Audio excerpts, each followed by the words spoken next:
What if Willow joined Stargate Command?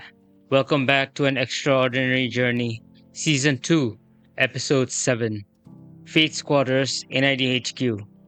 What? What? That was all Faith could manage as her gaze shifted between Willow and O'Neill. She had genuinely thought this was it for her, that she would be going to prison for her part in what Buffy and the others had done to Willow during the whole Slayer Council fiasco. Instead, they were offering her a job. No, it couldn't be that easy. Faith glanced at Willow. She looked calm, the corners of her lips curled into a faint smile.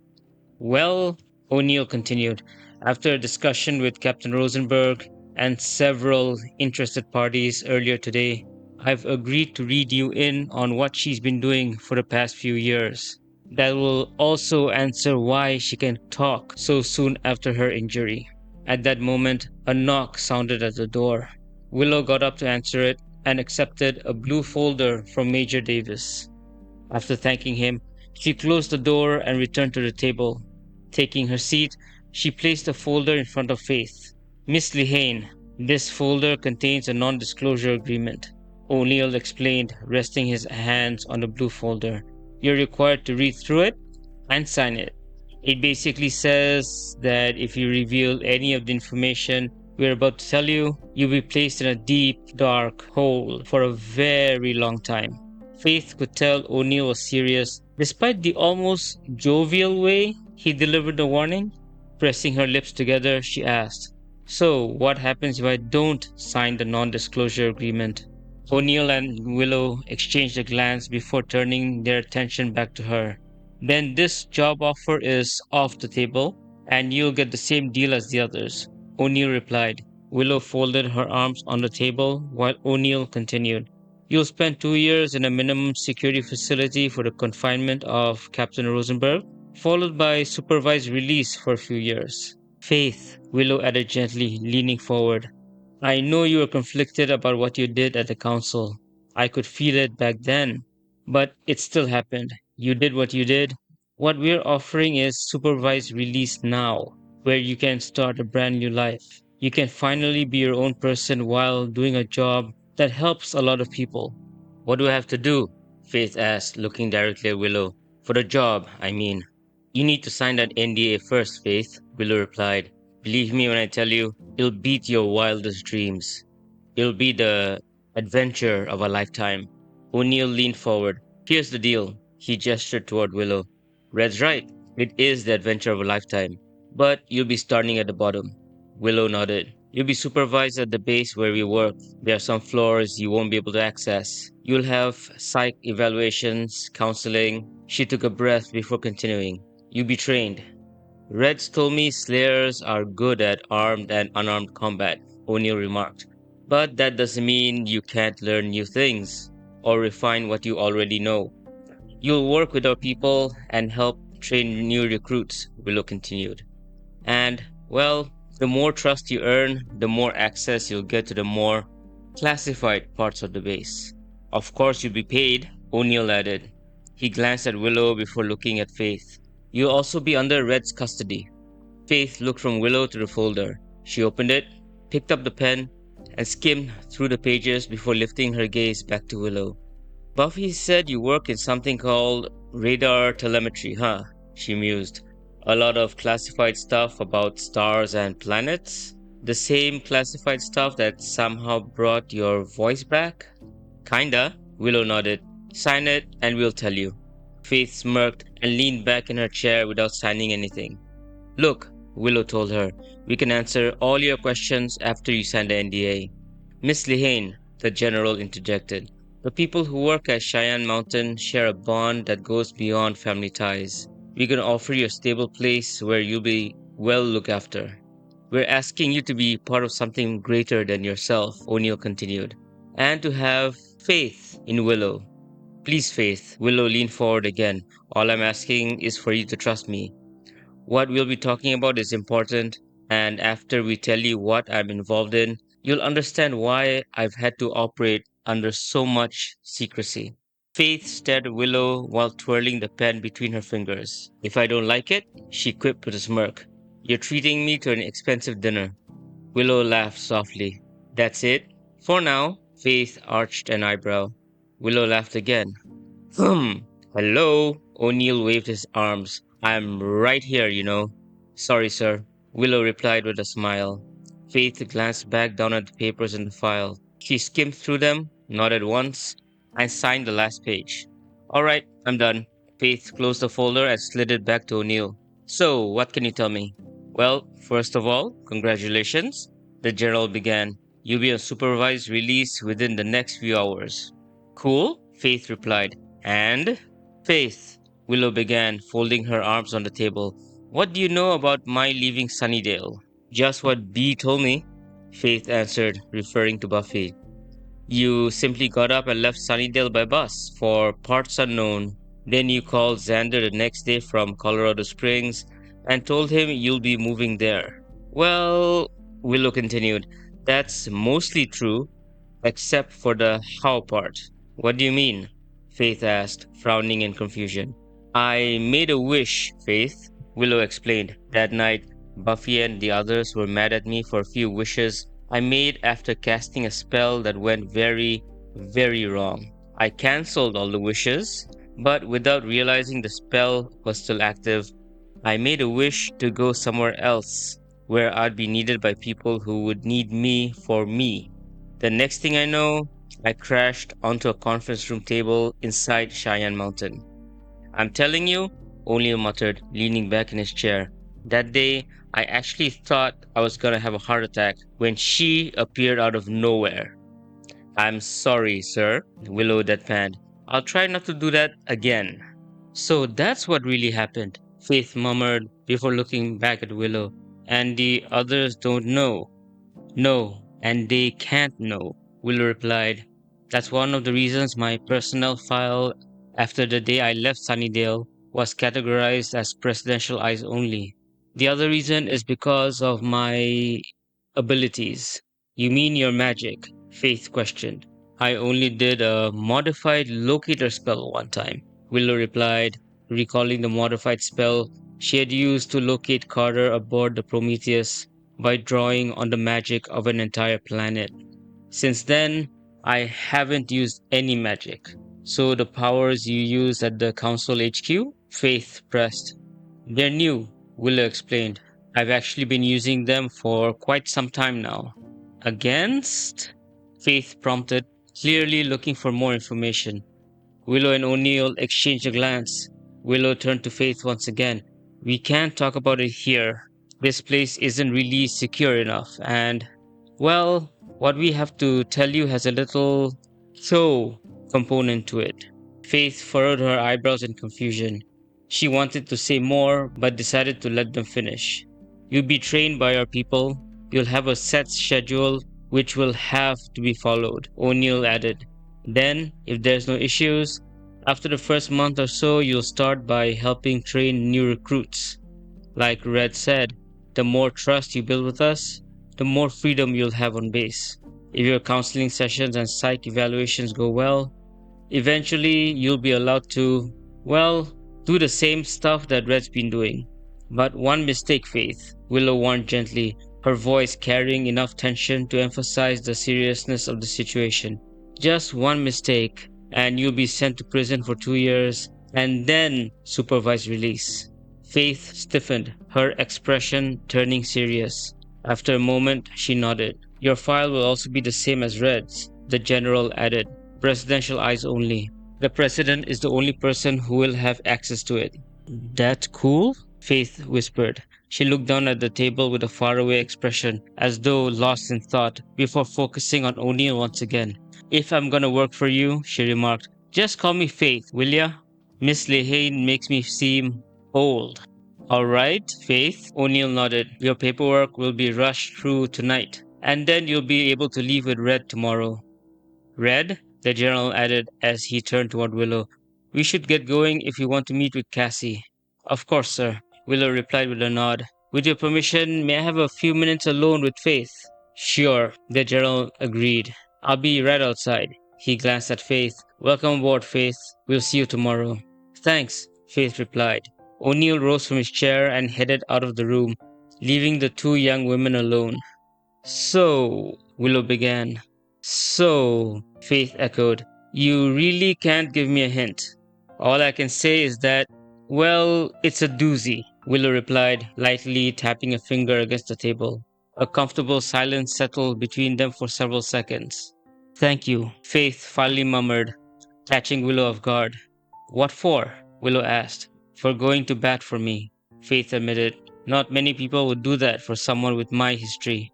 Willow reached across the table and gently rested a hand over Faith's. Tomorrow, after we reach Colorado Springs, General O'Neill and my team will want to know more about you, especially about Finch and Professor Worth. Before Faith could respond, Willow lightly tightened her grip on Faith's hand.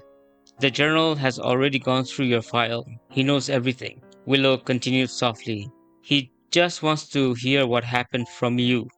Unease crept through Faith. She shook her head slightly, wiping away the mental cobwebs. You judged me back then. Willow nodded, remembering the night Faith had attacked her after sneaking into City Hall to steal the Books of Ascension from the mayor's office. She also remembered the horrible names she had thrown at Faith afterward. I didn't know any better then, Willow whispered. I mean, you were a Slayer. Buffy was a Slayer. I thought I was losing her friendship, and I resented it. I said some horrible stuff back then. Faith chuckled softly, her gaze dropping to Willow's hand resting on hers. Those had been strange times, she had to admit, but that was then. She had grown up and learned to take responsibility for her actions. Willow had grown up too, so had Buffy and the others. Trust me, Faith, Willow whispered, drawing Faith from her thoughts. Faith gave a small nod. We'll talk, the Slayer promised. Can't wait for tomorrow. NID headquarters, the next morning. Willow pressed her lips together as she rode the elevator up. O'Neill had told her that Buffy and the others had been allowed to speak with Angel and Cordelia in a conference room at NID headquarters. They were going to talk to the Scoobies about the new organization. Willow figured this would be the best time to speak with Buffy and the others together before leaving for Colorado Springs. She stared at the panel as the floor numbers changed, her heart racing at the thought of seeing her friends again.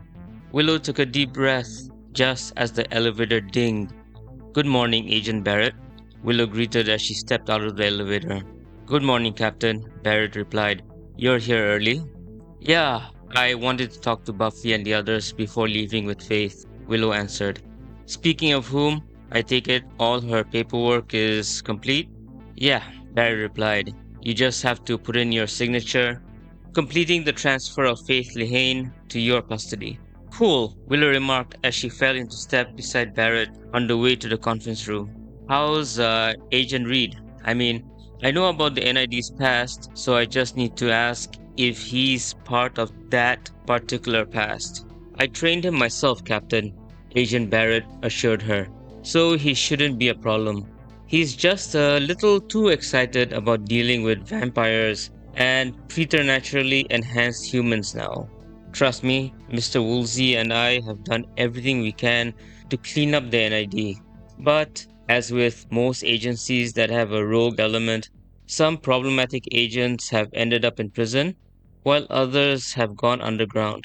With this new organization, the BPRI, operating under an independent oversight committee, I don't see the same problems that plagued the previous version of the NID. I'm really hoping that's the case, Willow replied. And I'm really hoping this new BPRI thing Angel and Cordelia are supposed to be heading is successful. The SGC already has its hands full with what's out there in space. I don't know if you can also handle the supernatural threats over here. Like General O'Neill must have told you, this new organization will be completely separate from the SGC, Barrett explained. They won't even know about the existence of the SGC or Homeworld Command. Not yet, anyway. At least not until the President and the IOA authorize full disclosure to the world. Any inside knowledge on when that may happen? Willow asked with a look of exaggerated hope. Our security clearance isn't that high, Captain, Barrett chuckled. Oh well, had to try. Willow smiled. Anyway, I'd like to talk to Buffy, Dawn, Xander, Giles, and Tara together. Are you sure about that? Barrett asked. Yeah, I just want to say my goodbyes before leaving with Faith for Colorado, Willow replied. Plus, I need to know what Dawn's response will be to my offer. Hopefully, she'll accept it. How about you wait in the conference room? Agent Barrett suggested. I'll bring them to you. Thanks. Willow headed toward the same conference room used the previous day in meeting Angel and Cordelia. She waited inside for 30 minutes before hearing the door open. Buffy, Dawn, Xander, Tara, and Giles entered the room. Willow immediately felt a chill in the air as Buffy and Dawn glared at her with their arms folded across their chests. Tara remained near one corner of the room, while Giles moved to stand beside Buffy and gently rested his hands on her shoulders. Xander, meanwhile, crossed the room and stopped in front of Willow, simply staring at her. Hi guys, Willow greeted mentally. Wills, Xander replied as he took a few steps forward, closing the distance between them. The next thing Willow knew, Xander had wrapped her in a tight hug. She stood frozen in shock for a few seconds before finally returning the embrace. I'm so sorry, Wills, whispered Xander into Willow's ear. Willow smiled sadly as she mentally answered. So am I, Xander. Xander slowly stepped back from the hug and wiped at his eye. Look at me. I think something must have gotten into my eye, he joked. Willow smiled and glanced at Buffy and Dawn. Morning, Buffy. Dawn, Giles, Tara. What do you want, Willow? Buffy asked. I'm leaving for Colorado with Faith today, Willow replied. I just wanted to see you before I left, and I wanted to ask Dawn if she'd thought about my offer. What offer? Buffy asked, surprised as she looked at Dawn. Willow turned to Dawn in confusion. You didn't tell her? It doesn't matter, Dawn replied. I'm not taking it anyway. What's the offer, Willow? Xander asked. Xander, Dawn snapped. I don't want anything she offers. Willow? Xander repeated. What's the offer? You know about your sentences, right? Willow asked. Yeah, Xander replied. We found out last night after you left. Buffy was shocked, and so was I when we found out how lenient the sentences were. I mean, even if we have to spend a couple of years in jail and the rest on supervised release, working at the new department in Sunnydale under the NID, I honestly thought we'd be spending life in prison. But that Major Davis guy said we were extremely lucky to get such light sentences. It was incredibly light, Giles observed. You had something to do with that, didn't you? It doesn't matter, Giles. Willow, Tara interjected as she moved up beside Dawn. What was it you were saying about Dawn? Well, I knew beforehand about the sentence Dawn received. My offer to her, and it's already been approved by the president and the AG, should she decide to take it, is that she stays with me in Colorado Springs and finishes her education during the entire 5 years of Buffy's sentence. In return, she won't ever see the inside of a jail cell, but she'll be able to visit Buffy twice a week for a few hours, as long as Buffy stays in minimum security. In return, Buffy will be transferred to a minimum security facility in Colorado so Dawn can visit her easily, and Buffy can consult with the NID and the Bureau of Paranormal Research and Investigation through a secure, encrypted video line. After her jail sentence is completed and her supervised release period begins, Dawn can visit her in Sunnydale on weekends while Buffy works with the BPRI. I already told you I don't want your deal, Willow, Dawn shot back. Take it, Dawn, Buffy urged as she looked sadly at her sister. But you have to take it, Dawn, Xander and Tara said at the same time. Dawn, Giles added, it seems like a very generous offer. It would be in your best interest to accept it. Willow drifted over to the window while the others argued over the offer she had made Dawn. You won't be in jail, Dawn, Buffy pleaded, her voice beginning to break. I can't have my baby sister going to jail. Just take the offer, please. No, Dawn replied. I don't want to be alone. I'd rather spend time in jail with you than with her, she pointed at Willow. Dawn, Xander said gently, you won't be alone. Willow will take care of you. No, Dawn insisted. I'm an adult now, and I can take care of myself. I'm making the decision to go to jail with you guys. Please don't do this, Dawn, Buffy begged. I'm begging you. Dawn, Xander continued, you'll be able to see Buffy every week, and then, after all our sentences are completed, we'll be together again. Hopefully, we can start healing these wounds. As he finished speaking, he looked toward Willow. Willow nodded in agreement. It will take time, Xander. Then Willow turned her attention back to Dawn. Donnie, I'll be completely honest with you. There will be times where I'll be busy with work, and sometimes I'll be away for days at a time. But make no mistake, I'll take care of everything you need. And you'll have some freedom regarding where you can go in Colorado Springs and who you can be friends with. Willow continued. I work with some of the smartest people on the planet, and maybe I could help you get an internship with them. I know how much you like languages. One of the people I work with is one of the best linguists I know, and he always needs help translating obscure languages. Dawn continued glaring at Willow. In the meantime, Buffy was whispering something Willow could not hear to her sister. Willow drew in a breath and mentally continued to speak. Make no mistake though, I'll have rules that you'll have to follow, but you'll be able to finish your education and gain some work experience. Then, if you still wish to do so, you can move permanently back to Sunnydale after Buffy's entire 5-year sentence is completed. I told you not to call me Donnie anymore, Willow, Dawn replied. Willow closed her eyes and took a deep breath again. Why don't you, Buffy, and Xander decide for yourselves what you want to do? I should go talk with Tara and Giles. I'll come back for your decision before Faith and I have to leave. Alright, Willow, Xander agreed before Willow moved to another corner of the room where Giles and Tara were standing. Willow, Giles began, I really don't know what to say. It doesn't matter, Giles. Are you okay? I don't know if the vase hurt you that badly. Giles gently rubbed the back of his neck as he answered, I've only got a few bruises. Willow turned to Tara before looking back at Giles. Tara, Giles, just work with these guys during your release periods. All I ask is that you work hard, keep your heads down. This is new for everyone. Just give it a chance? We don't really have a choice, Willow, Giles pointed out. He took a deep breath and then said, I am sorry, Willow. I'm sorry for how all of this turned out too, Willow, Tara said quietly. What happens to Faith? Giles asked. We've offered Faith a civilian job. She'll be staying with me, so Dawn can have someone to complain about me with every day if she decides to stay. Willow mentally spoke to Tara and Giles for a few more minutes before noticing that Dawn seemed to have made a decision.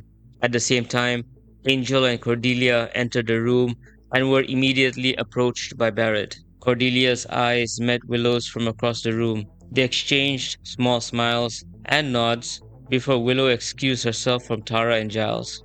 She walked over to where Buffy, Xander, and Dawn were huddled together. So, Dawn, Willow mentally asked, what do you say to my offer?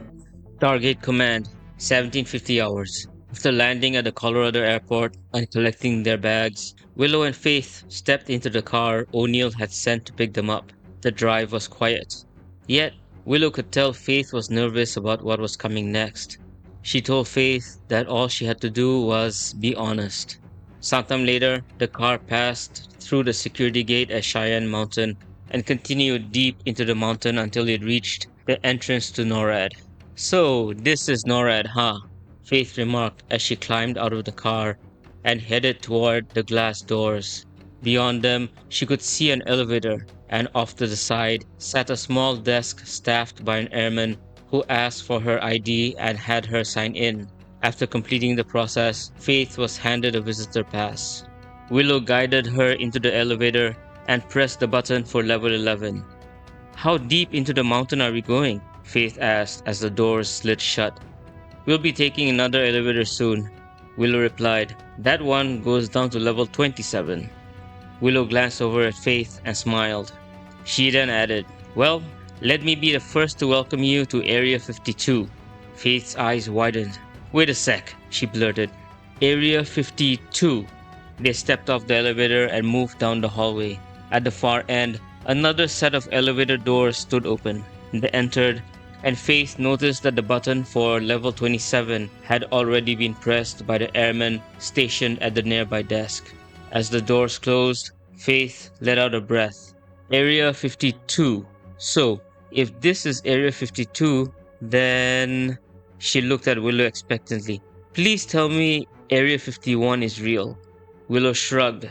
Oh, this is so cool. As the elevator descended towards the 27th floor, Willow smirked.